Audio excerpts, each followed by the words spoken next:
Hi guys, Dorothy here, professional astrologer. So today I'm going to give you another weekly forecast all in one report because I am on vacation still. We're just getting back, so thought I would do this ahead of time so I give myself a little break to get back into the groove of things after being away for 2 weeks. So let me tell you about the week of August 13th.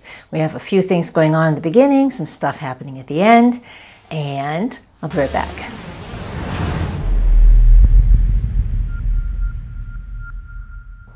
All right, welcome back. So Monday, August 13th, I've been looking through this whole week in my ephemeris here, and the big news is there's very little news. We've had a lot of activity and a lot of hard aspects going on the prior weeks. Now we have a calm week. So let's use this to just integrate and to just try and to reassimilate back into our own environment. So it'd be great for all the people that are going to the medieval event I'm at. So over 11,000 of us that show up, we're all going to have to be getting back and integrating back into mundane life. And even if you don't do anything like this, that's fine, because all of the energies of what has been moving us forward for weeks and weeks with the eclipses and the Mars-Uranus squares, things like that have been really making a lot of people feel anxiety and edgy because people are afraid to take steps in a direction when they don't have all the answers and they don't know exactly what to do.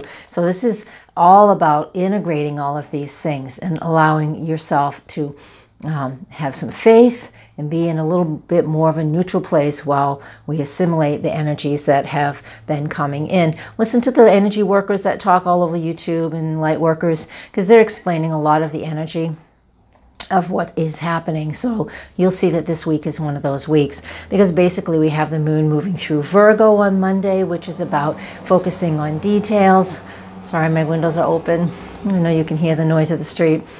On Tuesday, the 14th, the moon moves into Libra, and it will be in that sign for 2.5 days. So Tuesday, Wednesday, August 14, 15, the moon is making aspects, but the moon is our daily mood and our hourly mood.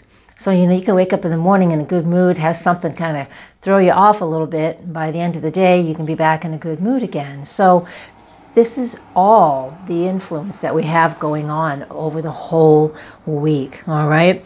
The moon enters the sign of Scorpio Thursday at 4 in the morning. The moon in Scorpio is a more intense feeling moon, nice, deep, intense feelings where we really know what we're doing. Maybe we don't know what we're doing, but we're really examining why we're feeling certain ways. That's it. And so that helps us to get to a deeper understanding at another level for whatever is going on in our life circumstances. Okay? Then Friday, same thing. The moon will connect with Jupiter and make this even a little more powerful. And then the moon will trine Neptune. All of that is on Friday. So that's a very mystical type of a day, a very deep emotional feeling day. So if you have that, try and keep yourself, if you have a lot of emotions going on, try and do what you can to be kind to yourself, gentle to yourself. Don't be hard on yourself. Sometimes that moon in Scorpio can go too deep, all right? And it makes us feel kind of yucky.